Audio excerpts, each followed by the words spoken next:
প্রিয় একাদশ শ্রেণীর শিক্ষার্থী বন্ধুরা, আশা করি তোমরা সকলেই ভালো রয়েছো। এই চ্যানেলে তোমাদের আন্তরিকভাবে আবারও স্বাগত জানাচ্ছি। আমি অরূপ তোমাদের জন্য নিয়ে এসেছি তোমাদের পাঠ্য বাংলা বিষয়ের শিল্প সংস্কৃতি ইতিহাস এই অংশ থেকে গুরুত্বপূর্ণ প্রশ্নের অ্যান্সার নোটস আকারে আজকে তোমাদের দেব। তো তোমরা দেখতে পাচ্ছ শ্রী চৈতন্যদেব কত খ্রিস্টাব্দে কোথায় জন্মগ্রহণ করেন, বাংলা সাহিত্যে চৈতন্যদেবের প্রভাব আলোচনা করো। এই প্রশ্নটি পরবর্তীকালে একাদশ শ্রেণীর বার্ষিক পরীক্ষায় আসতে পারে, তাই এর অ্যান্সারটি নোটস আকারে যে দেয়া হয়েছে তা তোমরা জেনে নিয়ে অন্য বন্ধুদের কাছে পৌঁছে দেওয়ার জন্য শেয়ার করো। সেই সঙ্গে তোমাদের জানাবো, ইতিমধ্যেই তোমাদের পাঠ্য বাংলা বিষয়ের আরও এইরকম অ্যান্সার নোটস আকারে দেওয়া হয়েছে। সেগুলো পাওয়ার জন্য তোমরা চ্যানেলের প্লেলিস্টে গিয়ে ক্লাস 11 বেঙ্গলি এই প্লেলিস্টে ক্লিক করে এই বিভিন্ন অ্যান্সার কিংবা আরও তোমাদের বিষয়ধর্মী আলোচনা, ছোট প্রশ্ন উত্তর, এগুলো সাজেশান, এগুলো দেখে নিতে পারো। তাহলে চলো আজকের এই অ্যান্সারটি জেনে নাও। তো শুরু করবে, যে প্রথম অ্যান্সারটি জানতে হয়েছে শ্রী চৈতন্যদেব কত খ্রিস্টাব্দে কোথায় জন্মগ্রহণ করেন। তো মধ্যযুগের বাংলাদেশের সর্বাপেক্ষা স্মরণীয় বরণীয় ব্যক্তিত্ব হলেন মহাপ্রভু শ্রী চৈতন্যদেব। শ্রী চৈতন্যদেব 1486 খ্রিস্টাব্দের 25শে ফেব্রুয়ারি দোল পূর্ণিমার দিনে নবদ্বীপ ধামে জগন্নাথ মিশ্র ও সচিমাতার কোল আলো করে জন্মগ্রহণ করেন। এরপর বাংলা সাহিত্যে চৈতন্যদেবের প্রভাব কতখানি তা জানতে চাওয়া হয়েছে বা আলোচনা করতে বলা হয়েছে। সেক্ষেত্রে উত্তরের ক্ষেত্রে তোমরা পয়েন্ট বা হেডিং করবে বাংলা সাহিত্যে চৈতন্যদেবের প্রভাব। এরপর ভূমিকা বা ছোট করে তোমাদের সূচনা অংশ হিসেবে লিখে নিতে হবে বাংলা সাহিত্যে শ্রী চৈতন্য মহাপ্রভুর প্রভাব বা মহাপ্রভু শ্রী চৈতন্যদেবের প্রভাব কতখানি, সেই প্রসঙ্গে বিশ্ববরেণ্য কবি রবীন্দ্রনাথ বলেছেন বা জানিয়েছেন। ইনভাইটেড কমার মধ্যে লিখতে হবে, বর্ষা ঋতুর মতো মানুষের সমাজে এমন একটা সময় আসে যখন হাওয়ার মধ্যে ভাবের বাষ্প প্রচুর পরিমাণে বিচরণ করিতে থাকে। চৈতন্যের পর বাংলাদেশে সেই অবস্থা হইয়াছিল। এরপর চৈতন্যদেব কয়েকটি শ্লোক ছাড়া আর কিছু না লিখলেও বাংলা সাহিত্যের ইতিহাসে তার প্রভাবে সোনার ফসল ফলেছে।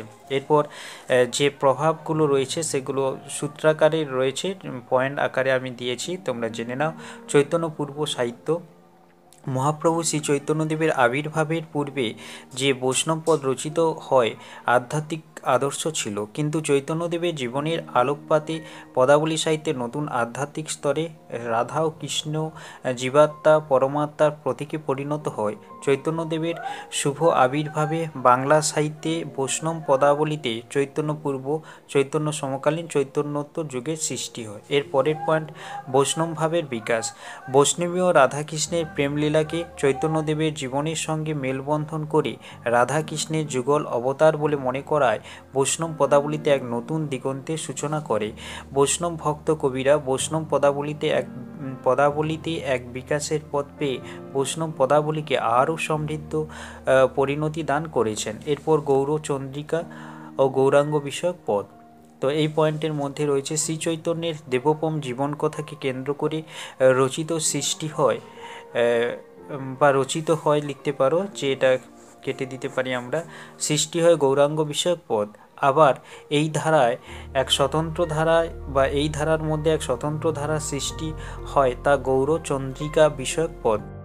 রাধাকৃষ্ণের পালাকীর্তনের পূর্বে রাধা ও কৃষ্ণভাবের পরিপূরক কিংবা রসদ্রোধক যেসব গৌরাঙ্গ বিষয়ক পদ গাওয়া হতো তা গৌরচন্দ্রিকা। এইরকম একটি গৌরচন্দ্রিকা পদ হলো, আমরা পরের পেজে আসবো, রাধামোহন ঠাকুর লিখেছেন। যাই হোক, তোমরা জেনে নাও।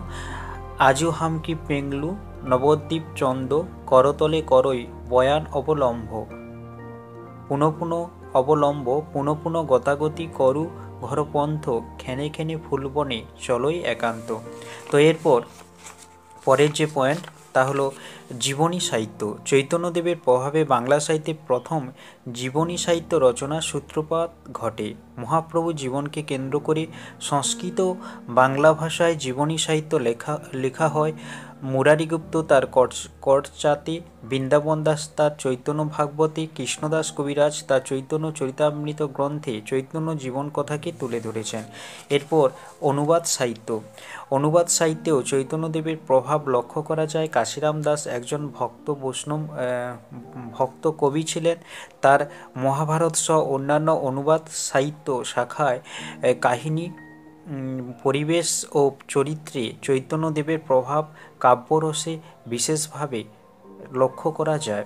এরপর মঙ্গল কাব্যে চৈতন্যদেবের আবির্ভাবের পর মঙ্গল কাব্যের কবিরা বন্দনা অংশে চৈতন্য বন্দনাকে স্থান দিলেন।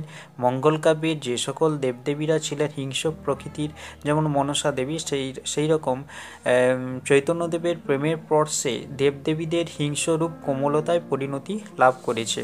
এরপর শেষ যে পয়েন্ট, লোকসাহিত্যে চৈতন্যদেবের প্রভাব। বাংলার বিভিন্ন প্রত্যন্ত অঞ্চলের চৈতন্যদেবের জীবনকথাকে নিয়ে লোকসাহিত্যে ও বিভিন্ন গীতিকায় বিভিন্ন কবিরা ছড়া, পাঁচালী, যাত্রা ইত্যাদি রচনা করতে লাগলেন। চৈতন্যদেবের জীবনকে নিয়ে ভক্তমূলক বা ভক্তিমূলক নাটক যেমন লেখা হলো, তেমনি তা মঞ্চস্থ হয়। এরপর একেবারে উপসংহার বা শেষ অংশ তোমাদের লিখতে হবে। তোমরা জেনে নাও, চৈতন্যদেবের অসাধারণ জীবনী বাংলা সাহিত্য সৃষ্টির ধারাকে বিশেষভাবে প্রভাবিত করেছিল। তাই শ্রীচৈতন্যের আবির্ভাবের প্রভাব বাংলা সাহিত্যে সুদূর প্রসারী রূপ লাভ করলো। তো এই ছিল তোমাদের এই পাঠ্য যে শিল্প সংস্কৃতি ইতিহাস, এই অংশ থেকে চৈতন্যদেবের বাংলা সাহিত্যের প্রভাব এবং তার আবির্ভাবকাল বা তার রচনা, তার জন্মকাল বা জন্ম সময় ইত্যাদি যে প্রশ্ন আকারে জানতে চাওয়া হয়েছে তা তোমাদের জানিয়ে দিলাম। অবশ্যই একটি লাইক দিও অন্য বন্ধুদের কাছে পৌঁছে দেওয়ার জন্য। আবারও তোমাদের কাছে অনুরোধ করছি, শেয়ার করো এবং এই চ্যানেলে যারা প্রথম কিংবা নতুন এসেছো, চ্যানেলটি ভালো লাগলে সাবস্ক্রাইব করে নিয়ে বেল আইকন প্রেস করো। আবারও তোমাদের বাংলা বিষয়ের অন্য কোনো টপিক নিয়ে চলে আসবো।